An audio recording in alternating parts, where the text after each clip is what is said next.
खुशामदीद किसान भाइयों, अस्सलाम वालेकुम रहमतुल्लाहि व बरकातुहू। ये पनीरी है जी मिर्च की, रेड चिल्ली। ये टेडी मिर्च इसको कहा जाता है, हमारे इलाके में ज़्यादा यही होती है। और ये तकरीबन 4 किलो फी पौधा एवरेज इसकी होती है। ये ऐसे ही आप देखेंगे कि छोटा सा पौधा है और इधर ही इसके फूल निकलने शुरू हो जाते हैं। हम आपको दिखाते हैं, यहाँ जड़ के अंदर ही फूल भी निकले हुए होंगे पौधे के साथ।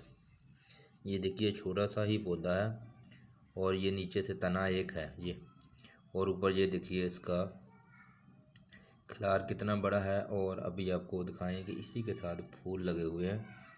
ये देखिए ये फूल लगे हुए हैं। मिर्च बहुत ज़्यादा लगती है।